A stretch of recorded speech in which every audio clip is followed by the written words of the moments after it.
On va voir ensemble comment améliorer votre CV. Je vais regarder un CV en même temps pour m'inspirer.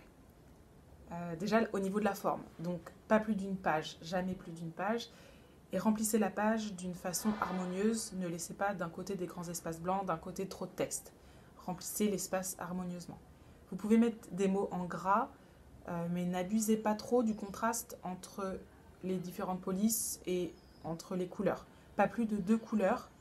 Utilisez des couleurs sobres du type bleu, noir. Voilà, peut-être c'est ce que je vous conseillerais.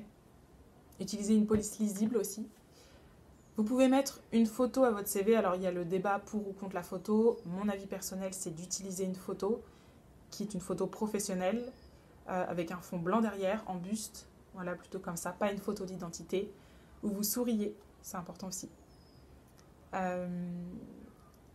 Mettez un titre à votre CV. Le titre de votre CV, ça va être l'intitulé du poste auquel vous postulez. L'intitulé exact avec vos disponibilités.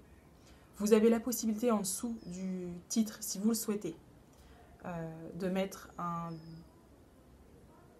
mini résumé d'une ou deux lignes maximum de votre expérience et de votre objectif. Je ne vous conseille pas du tout de mettre une citation, ce que je peux voir de temps en temps.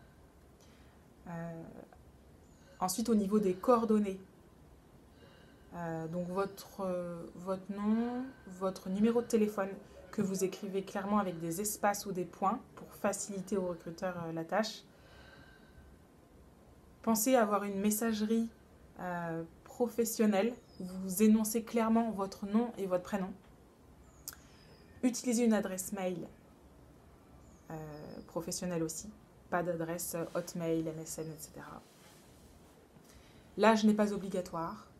L'adresse non plus, elle peut avoir du sens par contre si jamais vous postulez à proximité de votre domicile. Je vous conseille aussi, ce que vous pouvez faire, c'est mettre un lien vers votre profil LinkedIn.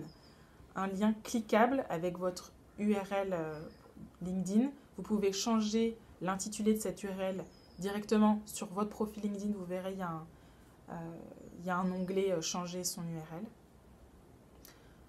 Ensuite, dans le choix de mettre soit l'expérience, soit la formation en premier, tout va dépendre de votre expérience, à quel point elle est déjà en adéquation avec le poste recherché. Si jamais vous êtes junior ou en réorientation, je conseillerais plutôt de mettre la formation en premier. Dans la formation, vous pouvez, par exemple, pour une histoire de mots-clés aussi, mettre des intitulés de cours principaux suivis.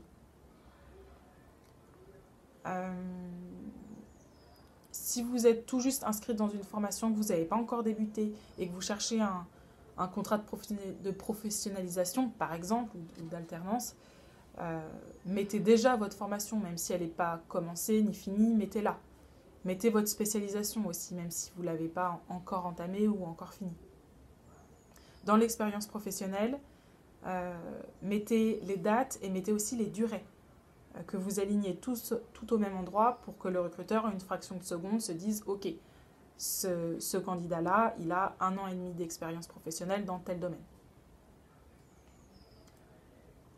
Énoncez clairement l'intitulé de votre poste, tout ce qui va être membre, assistant, coordinateur, chef de projet, c'est des choses trop larges. Essayez d'affiner et d'être le plus proche possible des tâches que vous aviez à réaliser. C'est pas grave si c'est pas l'intitulé qui était exactement écrit sur votre contrat. L'important, c'est que le recruteur, s'il ne lit que cet intitulé, il sache déjà approximativement le type de job que vous occupiez. Vous mettez le nom de l'entreprise, une description de l'entreprise, je vous conseille, notamment si c'est une entreprise peu connue. Vous pouvez mettre le secteur d'activité, le département auquel vous apparteniez. Vous pouvez mettre le nombre de collaborateurs dans l'entreprise, le chiffre d'affaires de l'entreprise. Ensuite, vous mettez vos réalisations. Plutôt que vos missions, on parle plutôt de réalisations avec des bullet points, pas de phrases, avec des verbes ou des noms. Soyez cohérents dans le choix que vous ferez.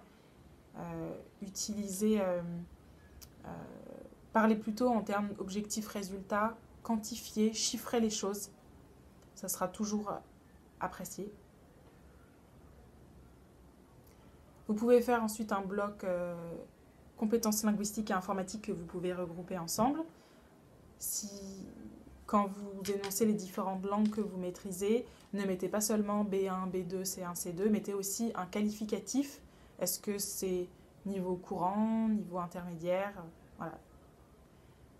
Mettez aussi une justification si vous le pouvez. Par exemple, si vous avez fait un séjour à l'étranger, si vous avez travaillé à l'étranger, n'importe quoi qui pourrait justifier votre niveau de langue, vous l'écrivez aussi à cet endroit-là.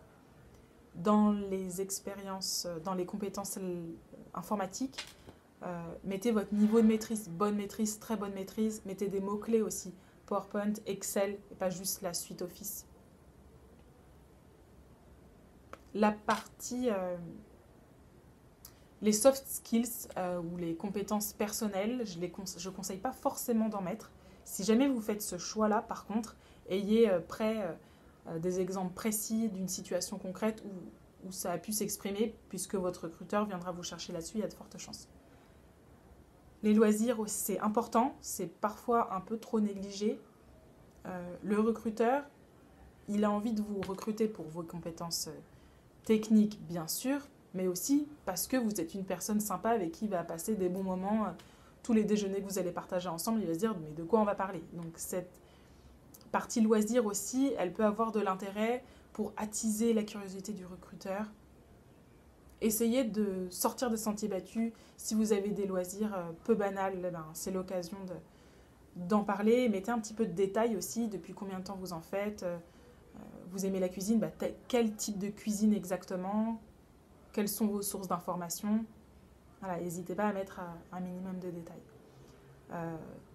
Tous ces mots-clés dans votre CV, ça va être très important parce que la plupart des entreprises font une première sélection qui n'est pas faite par une personne, mais par un ordinateur.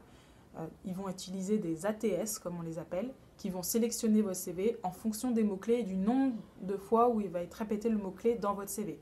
Donc, surtout, ayez bien ça en tête. Le dernier conseil que j'aurais à vous donner, c'est nommer votre CV.